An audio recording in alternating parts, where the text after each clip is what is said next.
रोमांचक कहानी की शुरुआत होती है 1780 को दिखाते हुए हमें गांव में जूनियर पुलिस ऑफिसर दिखाया जाता है जिसके नाम जॉर्ज होता है।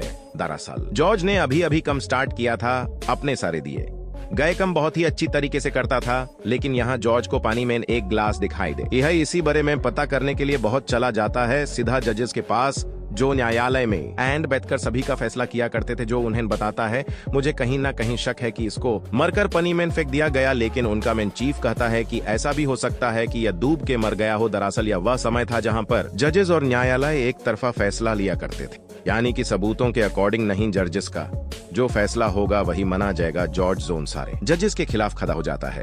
वह कहता है कि अब समय बदल गया है। वह तो यह कहता है कि अभी हमें इसका कोई भी प्रूफ नहीं मिला है, तब तक हम किसी भी डिसीजन पर पहुंच ही नहीं सकते। अब उन जजेस को बहुत ही ज्यादा गुस्सा आने लगा था कि एक छोटा सा कांस्टेबल उन्हें इस तरीके से बात कर रहा है। इसीलिए अब इस केस को यहीं पर बंद करने के लिए जजेस ने जॉर्ज का ट्रांसफर एक भूतिया गांव में कर दिया था। इस गांव में जॉर्ज को एक बहुत ही पुराने केस को सॉल्व करना है जो आज तक कोई सॉल्व ही नहीं कर पाया। जॉर्ज को तो सिर्फ काम करना था, चाहे उसे एक जगह से दूसरे जगह भी भेज दिया जाए। वो तो थोड़े समय के अंदर ही शैतानी गांव में आ जाता है और वहाँ के सारे लोगों से मिलने लगता है। जॉर्ज को इस शैतानी गांव के केस के बारे में बताया गया कि इस जगह पर हाल ही में एक पूरी फैमिली को जान से मार दिया गया था, पर आखिरकार ये किसने किया कोई भी नहीं जानता। जॉर्ज अब उस शैतानी गांव की एक बहुत ही रईस फैमिली से मिलने चला जाता है। उस फैमिली के अंदर मैरी नाम की एक लेडी, उसका हस्बैंड और उनकी बेटी कैथरीन रहा करती थी। साथ ही साथ कुछ और रिलेटिव्स भी होते हैं जो कि पैसों की लालच में उन फैमिली से जुड़ना चाहते थे।